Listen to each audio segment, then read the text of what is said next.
Bonjour à tous. Aujourd'hui, je vais vous parler d'un sujet qui me tient particulièrement à cœur. Il s'agit des émotions et l'importance de se reconnecter avec ces émotions. Alors le mot émotion vient du latin motio qui veut dire mouvement. Et le E de émotion pourrait être le E de énergie, donc on pourrait dire que c'est de l'énergie en mouvement. Dans nos sociétés occidentales, on a un petit problème avec les émotions parce que généralement, ça n'est pas bien vu, ça n'est pas socialement acceptable d'exprimer ouvertement ses émotions au public. Et d'ailleurs, les gens qui le font sont souvent catalogués comme dramatiques. Or, les émotions, c'est ce qui nous rend humains, en fait, c'est la part la plus importante de notre humanité. C'est une espèce de boussole intérieure, en fait, qui nous permet de trouver notre voie dans la vie. C'est-à-dire que sans les émotions, on ne peut pas savoir ce qu'on aime, on ne peut pas savoir ce qu'on n'aime pas, on ne peut pas savoir ce qui nous convient ou ce qui ne nous convient pas. Ça nous permet de savoir quelle situation, quelle personne nous convient, etc., etc. Donc les nier, ça revient à nier une part de soi-même. Et le problème, c'est que notre société actuelle, elles se sont entièrement développées sur la raison, sur le mental, en plaçant vraiment l'intellect au-dessus des émotions, comme si l'intellect était supérieur et les émotions quelque chose d'inférieur. Alors comment est-ce qu'on en est arrivé là ? En fait, ça date du siècle des Lumières. Donc si on replace au XVIIIe siècle, si on replace les choses un petit peu dans leur contexte, on se rend compte qu'à cette époque-là, la religion et l'Église tenaient une place dominante dans la société. Donc il y avait presque comme un obscurantisme religieux ambiant. Il était donc vraiment nécessaire de replacer la raison et la science au centre de la vie de l'homme. Le problème, c'est que maintenant, on est 3 siècles plus tard et que nos sociétés se sont complètement et entièrement développées seulement sur la raison et seulement sur le mental, ce qui fait qu'on vit dans une société qui est complètement matérialiste et que l'homme s'est complètement coupé aussi de sa part divine, de ses émotions et de son cœur. Alors s'il veut vraiment se connaître lui-même et se reconnecter à ce qu'il est vraiment, c'est-à-dire un être multidimensionnel, il est vraiment important de rééquilibrer les choses entre les émotions et la raison. Et même dans certains milieux spirituels aujourd'hui, on nous dit qu'il faudrait faire le vide en soi et ne rien ressentir qui ne soit paix ou amour. Mais ça aussi, c'est une vision erronée des choses parce que ça contribue à diaboliser les émotions. Et tant qu'on est incarné physiquement dans la matière, c'est impossible de ne pas ressentir d'émotions. Et je mets au défi n'importe quel maître spirituel de ne plus ressentir d'émotions, c'est simplement impossible. Et d'ailleurs, il y a un épisode dans le Nouveau Testament où Jésus se met en colère. Quand il rentre dans le temple, il va chasser violemment les marchands du temple à l'aide d'une corde qui lui sert de fouet. Et cet événement sera retenu comme la sainte colère de Jésus. Quand nous étions enfants, on nous a conditionnés à avoir honte et à réprimer certaines émotions. Alors, du point de vue de la source, il n'y a pas d'émotions positives ou d'émotions négatives, mais pour pouvoir vous expliquer, je vais parler d'émotions positives et d'émotions négatives. Donc les émotions positives, comme la joie, l'enthousiasme, le bonheur, c'est les émotions en fait qui nous rapprochent de la vibration de la source. Et les émotions négatives, au contraire, c'est ce qui nous éloigne, donc comme la peur, la tristesse, le désespoir. Ce sont les émotions qui nous éloignent de la vibration de la source, mais qui sont tout aussi utiles dans notre évolution, bien sûr. Alors, quand on était enfant, quand on exprimait par exemple une émotion négative, comme la colère ou la tristesse, on nous disait que ça n'était pas bien, donc on a commencé à réprimer en fait cette part de nous-mêmes. Parfois même quand on exprimait une émotion positive, par exemple quand un enfant exprime spontanément sa joie et son enthousiasme en sautant dans tous les sens, on nous dit aussi de nous calmer. Ce qu'il faut comprendre, c'est qu'un enfant, normalement, naturellement, il exprime spontanément ses émotions. Il les laisse circuler librement dans son corps. Donc c'est vraiment quelque chose qu'on lui apprend à ne pas faire en fait. Parce qu'entre l'âge de 0 et 6 ans, un enfant ne vit qu'à un niveau émotionnel. Parce que sa raison, son esprit critique n'est pas encore formé. Elle se forme vers l'âge de 6-7 ans. C'est pour ça qu'on parle aussi de l'âge de raison. Et donc tout ce qu'il vit, en fait, il n'a pas la capacité encore de lui attribuer du sens. Il n'a pas la capacité de le comprendre. Et comme à cet âge-là, il dépend entièrement pour sa survie de l'amour de ses parents, il va tout faire pour se conformer à ce que ses parents lui disent, à l'image que ses parents voudraient qu'il soit. Et donc il va réprimer toute une partie de lui-même. Et imaginez alors toute la tristesse, toute l'impuissance, toutes les colères, les frustrations, tout ça, ça ne va pas disparaître, ça va rester profondément ancré dans son subconscient sous la forme de trauma émotionnel. Et ça veut dire qu'à l'âge adulte, il va continuer à traîner avec lui tous ces traumas émotionnels au niveau de son subconscient. Et donc on comprend mieux pourquoi on vit quand même dans une société où il y a un mal-être chronique.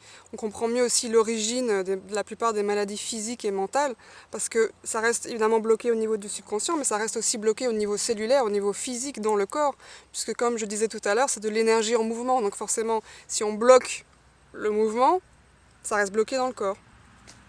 Et ça contribue aussi à créer des êtres complètement déséquilibrés, que ce soit des criminels, des sociopathes, etc., etc. Et puis quand on sait que 90% de notre vie est guidée par notre subconscient, je pense qu'on comprend mieux, en tout cas on commence à comprendre mieux pourquoi on vit quand même dans un monde qui marche complètement sur la tête.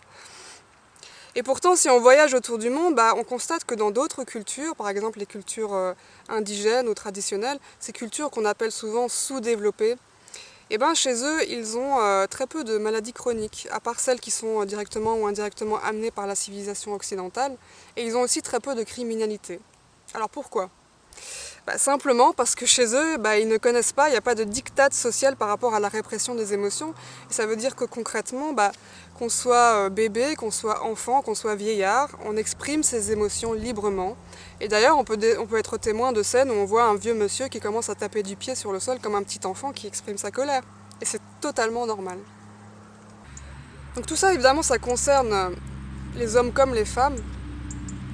Mais les hommes ont peut-être été encore plus conditionnés à réprimer, à ne pas exprimer leurs émotions, parce que, comme on dit, les petits garçons, ça pleure pas.